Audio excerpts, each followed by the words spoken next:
Other interesting political news, you have Nikky Haley GOP debate highlights. Now, thankfully, Nikky Haley, unlike Ron DeSantis, actually took time to put a compilation together, which makes this a lot easier because you're not sifting through and clicking 20 or 30 different links. And granted, I'm saying this pejoratively or critiquing specifically with Ron DeSantis, I checked his as well as the DeSantis War Room social media, and maybe I'm human, maybe I lost it, maybe I didn't see it in the feed, but he didn't do a highlight video compilation, and it's been well after the debate in timeline. Whereas this comes specifically from Team Haley, or at Team Haley with the Twitter handle. So her team put this together, and it's not too long. It's about 7 minutes, 51 seconds. And unfortunately, you won't be able to view it. If you have suggestions for additional software, I'm trying to find good software for in-production picture-in-picture. I've tried a couple, but the camera keeps crashing. I don't know if it's because they don't have the drivers yet, because it's a new it's a Razer Heidken or Razer Kaizen 4K USB camera. Let me know in the comments. The feedback is greatly appreciated. So eventually, as we get the show bigger and better, we'll be able to increase the resource allocations and have that picture-in-picture. And I'm trying to get there, and I appreciate your help as we go there. Without further ado, we will play the video. And apologies, we'll actually read the text before the video. So the text from Team Haley, they say, quote, Nikky Haley is the only candidate to offer real solutions to meet every issue facing American families, unquote. Inflation and jobs, crime, illegal immigration, fentanyl crisis, China, healthcare, and education. Which again, unquote, in terms of marketing and politics, I think every candidate should do this. Vivek's been pretty good in terms of he has his, I believe, 7 to 10 initiatives that he drives forward when he's always talking about, what does he stand for, what does he believe in. This is pretty good because, again, quite literally has a green check mark next to all these things. And at an eye's glance, at a moment, just a second looking at it, the things that she's focusing on for her campaign. Again, I think every politician should do this. I wish they did. I think we need to look at exactly what happened. Biden showed up on that picket line, but why are those workers actually there? It's because of all of the spending that he has pushed through in the economy that's raised the inflation. So when you look at the fact that we are paying higher gas prices, higher grocery prices, And that is a contributing factor, don't get me wrong, but one of the most hilariously ironic things about United Auto Workers, they voted and they paid with campaign funds to get politicians elected who they're banning gas cars. It's a de facto ban where they raised the tailpipe emission standards to an audaciously high amount. So the only way a company can conceivably have a fleet average that's acceptable now is to have EVs. So the government's pushing them in that direction where for the short term, they're making a lot less profit. They're actually losing money when it comes to the big three being GM, Chrysler, Stellantis, as well as Ford, which are companies that the UAW represents. So ironically, they voted for perhaps their own demise. Literally the government is pushing them into this corner where the cars are less profitable. You're going to need a lot less help to make these vehicles as well because it's basically a computer on wheels. You'll need less low-skilled labor, which again will mean less jobs for the UAW. Not that all their roles are specifically low skill, is that EV vehicles will have much more robotics, much more automation.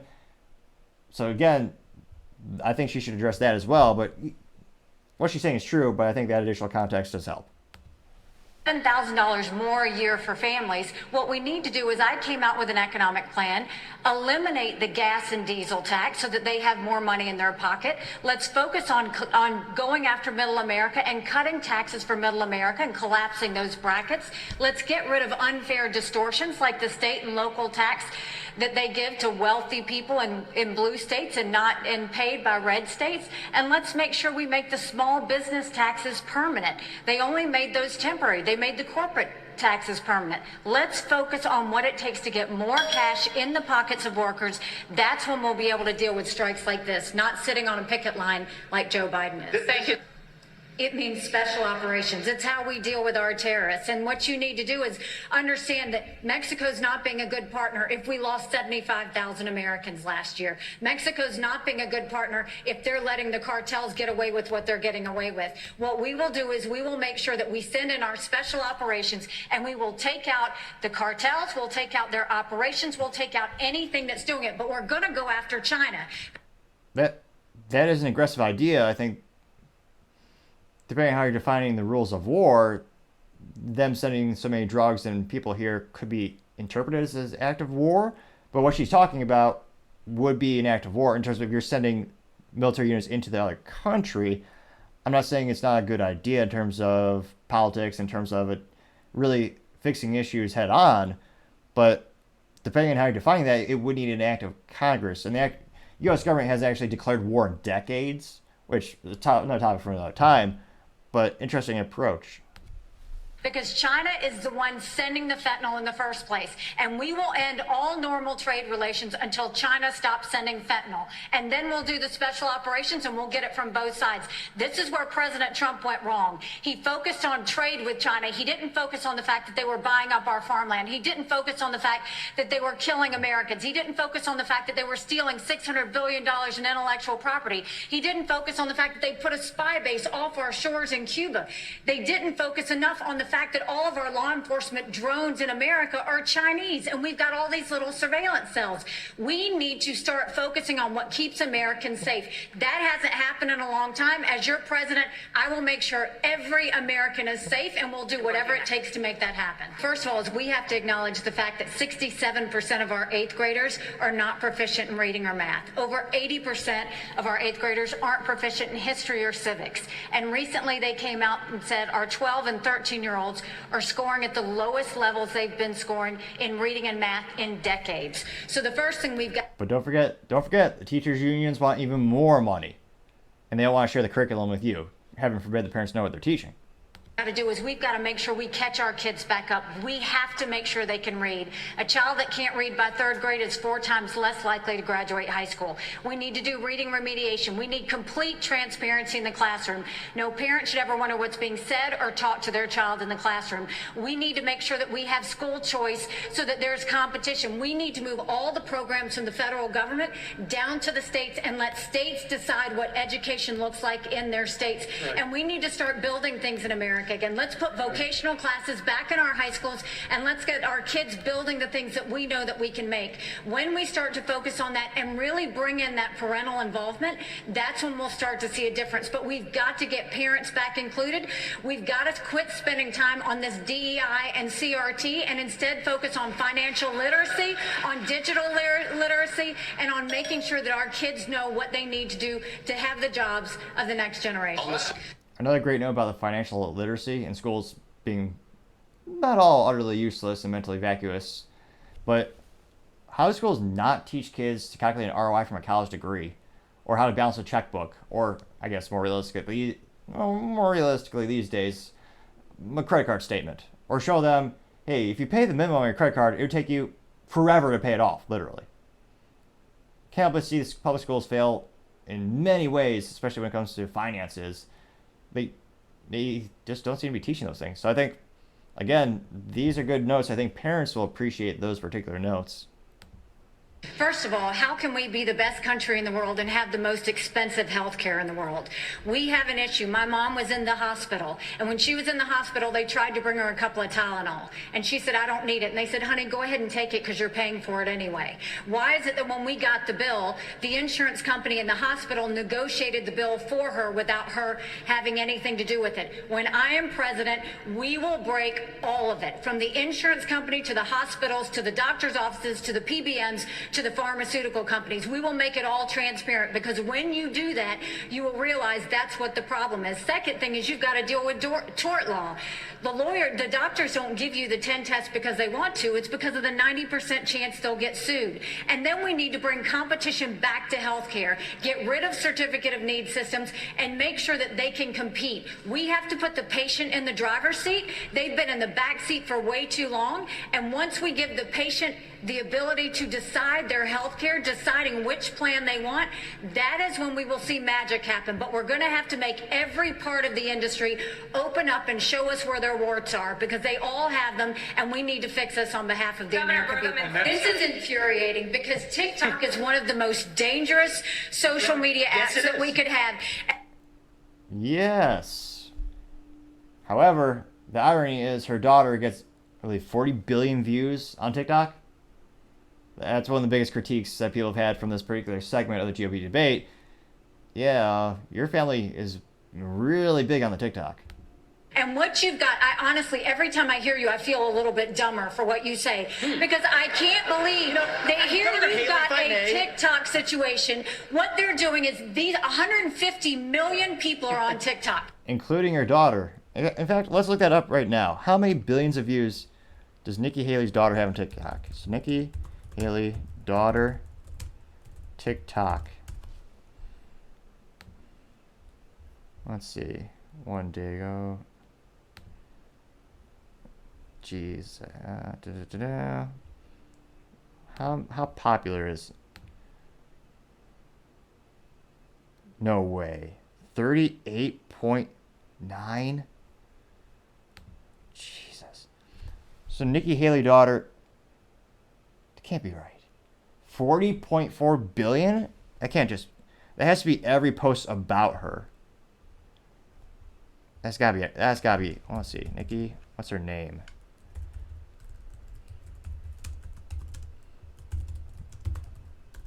Let's see. TikTok name.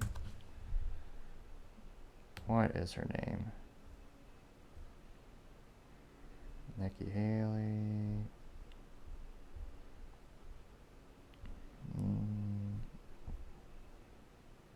What is her name?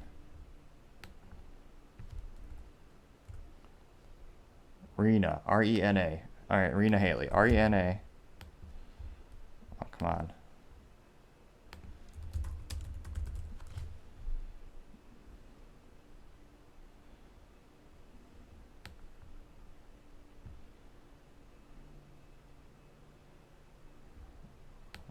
Arena Haley. What is it? Arena Haley TikTok views.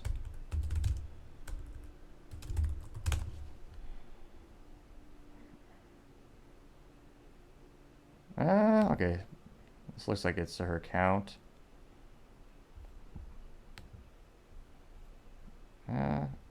500,000, million, 3.5 million. Lots of views. More than this show for now. Share with your friends. Maybe we can beat those numbers. Nevertheless, it is hilariously hypocritical. Nikki Haley is critiquing TikTok, and yet her own daughter is on it. That means they can get your contacts, they can get your financial information. So now they now have her information because presumably the mother is on the daughter's phone. They can get your emails, they can Let me get just say, text messages, they can get all of this these is things. important. This is China very important knows for our party. exactly what they're This doing. is very important and for our what party, we've and I'm seen going to is say you've gone and you've we helped should China stop. make medicines in China, not America. You're now wanting kids to go and get on the social media that's dangerous for all of us.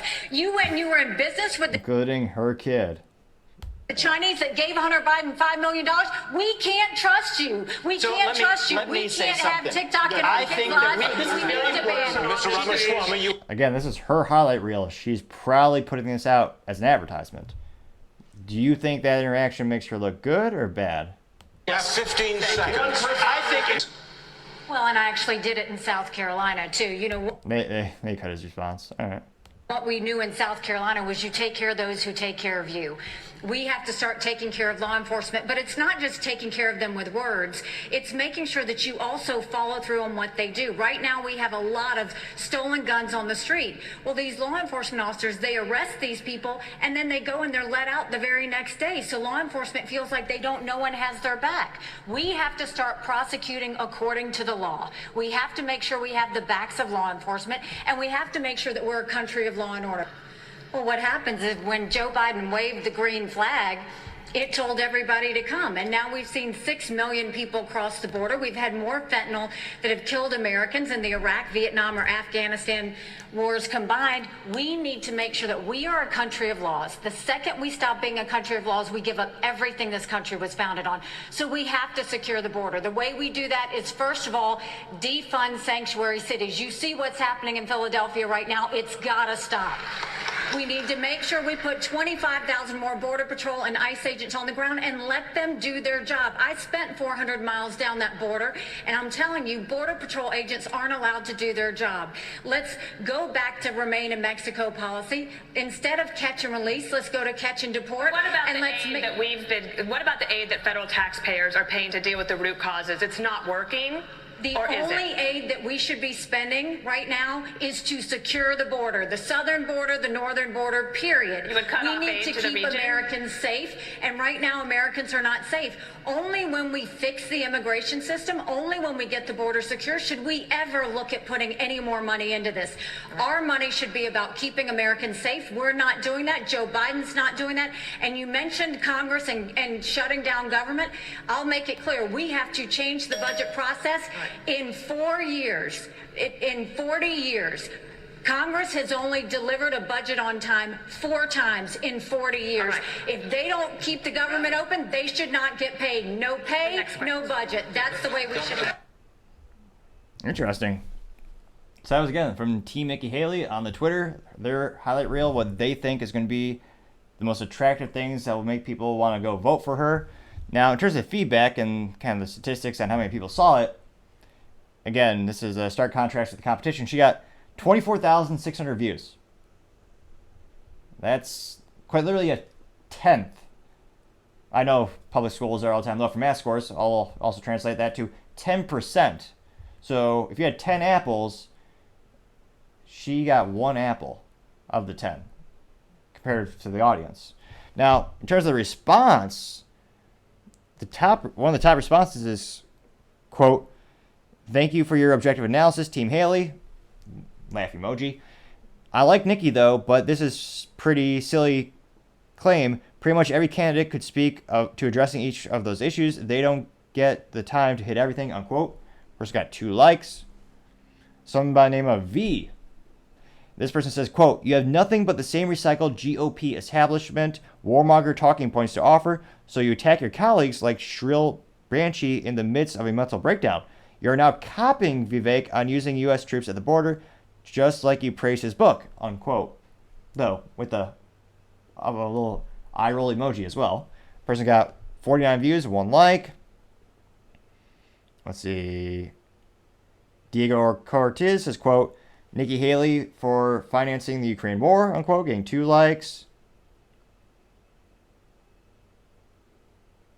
Let's see. Not a lot of likes. Manaconda said, quote, "Her voice is annoying," unquote, getting 3 likes. Woody Dismukus said, quote, "Didn't she call for an end to career politicians? So is she going to retire, right? Or is she a hypocrite?" unquote. Person got 2 likes. And the responses are all getting between 10 and 40 views. Whereas the other ones, you're seeing, at least 4,000, 5,000, 20,000. Elon Musk tweet with Vivek, responding to Vivek's social media post about his GOP debate highlights. I got 120,000 views. Trying to see, because I usually try to read the ones that have the most likes. Here's one. GRoy529 said, quote, "The issue not listed is the war with Ukraine, and she stands for the warmongers. She will never get my vote," unquote. That person's got 5 likes out of 95 views. And I try to read more comments, but there really isn't that many. Do no harm, although it's spelled D-U. This person said, quote, "Nope. No to this Boeing warmonger," unquote. Got 2 likes out of 26 views. So I was going to say, what is this, 90% negative? Let's see. Wants to be someone said she wants to be Secretary of State. That person got 2 likes. Yeah, she needs to. This is the only other one that got more than 2 likes. This person got 3 likes. This person says their name is iPatrice at Yahoo. This person said, quote, "I think Nikky is all talk and no results. I do not trust her that she will be able to correct this horrible mess we're in. She has a lot of little quips and all the time, like a 12-year-old teenager. This is not going to cut it," unquote. And that person got 3 likes out of 57 views. Needless to say, this is not going viral anytime soon. Let me know in the comments, what did you think of the things that she highlighted? Do you think those are the things that most American voters are going to care most about? And did they properly differentiate her from the competition? Again, what is there, 7 or 8 people running to be the Republican nominee right now? There's a lot of competition. So let me know, do you think this will help her or hurt her?